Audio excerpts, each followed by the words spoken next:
Assalamualaikum warahmatullahi wabarakatuh. Halo teman-teman semuanya, apa kabarnya hari ini? Semoga kita semua sehat walafiat. Amin ya robbal alamin. Perkenalkan, nama saya Keisa Ayude Inara. Saya sekolah di Min 1, Kota Palangkaraya. Saya sekarang menduduki kelas 3.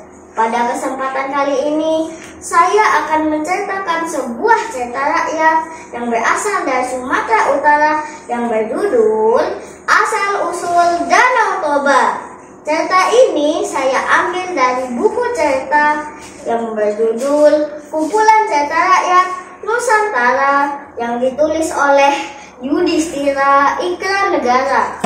Pada zaman dahulu kala, di sebuah pedalaman Pulau Andalas, tinggallah seorang pemuda yang gemar memancing bernama Toba. Nah, aku memancing di sini saja. Hari ini aku harus dapat ikan untuk menu makan malamku. Toba yang sabar pun merasakan kalau umpannya telah dimakan oleh ikan. Wah, aku dapat ikan. Dia melawan. Ini pasti ikan yang besar. Toba pun berhasil menangkap ikan yang sangat besar. Wah, kuat juga kamu ya. Ikan itu berkilauan, terkena pancaran sinar matahari. Toba pun memasukkan ikan itu ke dalam sebuah tempayan. Seusai memancing, ia pun kembali ke rumahnya. Nah, tunggu di situ dulu ya ikan. Aku mau mengambil kayu bakar untuk memasak. Sementara Toba mengambil kayu bakar, keajaiban pun tiba di rumahnya. Rumahnya seketika bersinar terang. Setelah beberapa waktu mencari kayu bakar, ia pun kembali ke rumahnya. Sinanggatullah, tullah, tullah. Sinanggatullah, tullah, tullah. Namun saat ia memasuki rumahnya, ia terkejut. Hah? Kemana ikanku? Dan dari mana mas-mas ini? Ikan Toba pun seketika menghilang. Sebagai gantinya, terdapat kepingan-kepingan emas di dalam tempayan itu. Itu adalah emas dariku, Toba. Hah? Siapa kau gadis manis? Apa yang kau lakukan di sini? Aku adalah ikan tangkapanmu, Toba. Hah? Ikan tangkapanku? Jangan kau makan aku. Sebagai gantinya, aku akan tinggal bersama untuk membantumu. Apakah itu berarti kau sudah bersedia menjadi istriku? Tapi aku mempunyai satu syarat. Kau tidak boleh menceritakan asal-usulku kepada siapapun. Baiklah, serahkan saja itu padaku. Mereka pun akhirnya menikah dan menjalani hidup itu dengan bahagia.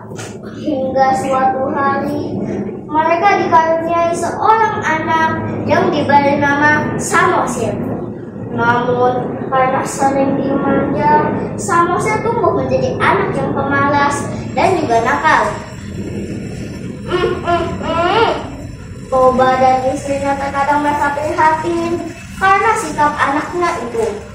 Hingga suatu pagi, "Nak, bisakah tolong antarkan nasi ini untuk ayahmu di ladang?" "Ah, aku masih capek habis bermain tadi. Ibu saja yang mengantarkannya." "Samosir, tolong sekali ini saja kau menuruti perintah ibumu ini." "Baiklah Bu, mana sini bekalnya? Biar aku antarkan." "Jangan mampir-mampir ya Samosir, kasihan ayahmu telah menunggu lama." Iya Bu." Samosir akhirnya mau mengantarkan bekal untuk sang ayah di ladang. Saat itu matahari bersinar terik. Samosir pun berangkat dengan muka cemberut masam. "Jauh sekali ladang, aku istirahat di situ dulu lah." Samosir pun menuju ke bawah pohon yang rindang dan berniat untuk beristirahat. Kira-kira bekal ibu untuk ayah apa ya? Aku intip sedikit Samosir yang nakal pun mengintip bekal untuk sang ayah. Wah, ini kan makanan kesukaanku. Aku makan sedikit tidak apa-apa Pasti ayah tak akan mengetahuinya. Wah, enak sekali masakan ibu. Aku makan sedikit lagi tidak apa-apa Tanpa disadari, Samosir telah menghabiskan bekal untuk sang ayah. Ia hanya menyisakan sedikit untuk ayahnya. Hari semakin siang, Samosir yang berpakaian pun melanjutkan perjalanannya ke ladang. Sementara itu, Toba sudah tidak sabar menunggu makan siangnya itu datang. Matahari sudah di atas, tapi kenapa istriku juga belum datang? Perutku juga sudah lapar. Ayah, oh Samosir anakku, tumben sekali kamu mau kemari. Iya ayah, aku tadi disuruh ibu untuk mengantarkan bekal untuk ayah. Baiklah, ayo kita makan bersama di gubuk. Tidak usah ayah, aku mau pulang saja. Ayolah, temani ayah makan siang. Namun saat Toba membuka bekalnya, ia terkejut. Hah? Apa ini Samosir? Kenapa tidak ada makanan sama sekali? Maaf ayah, aku hilaf. Tadi aku memakannya sedikit waktu perjalanan kemari. Kenapa kamu makan bekalku? Udah pemalas, nakal lagi. Kau benar-benar anak ikan, Samosir. Mendengar perkataan ayahnya itu, Samosir pun sedih dan menangis. Ia pun berlari ke arah rumahnya. Ibu, Samosir, ada apa nak? Sambil terisak-isak, Samosir pun menceritakan kepada ibunya kalau ia dikatakan anak ikan oleh ayahnya.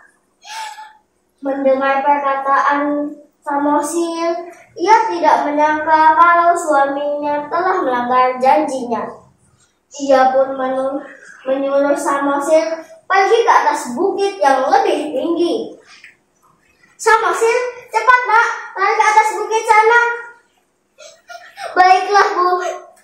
Samosir pun bergegas menuruti perintah ibunya itu. Ketika ibunya sudah mengetahui kalau Samosir telah menuju bukit, giliran ia menuju sungai tempat asalnya dahulu. Ia pun terjun dan kembali menjadi wujud ikan. Seketika di sana terdapat awan hitam yang bergelayuti langit yang awannya cerah. Di sana terjadilah hujan badai yang sangat deras. Guntur pun berkali-kali menyambar. Jual! Hewan-hewan pun pada berlarian ke sana ke sini untuk menyelamatkan diri mereka masing-masing. Air sungai terus meluap hingga ke tempat Toba bekerja. Loh, kenapa tiba-tiba banjir? Tolong, aku tenggelam. Air sungai beserta air hujan badai itu pun terus meluap dan daerah itu pun menjadi sebuah danau. Danau itu dikenal sebagai Danau Toba dan pulau di tengahnya dikenal sebagai Pulau Samosir. Pesan moral dari cerita ini adalah jangan sekali-kali membuat janji kalau tidak bisa menepati. Sekian cerita dari saya. Wassalamualaikum warahmatullahi wabarakatuh. Salam literasi, budayakan membaca.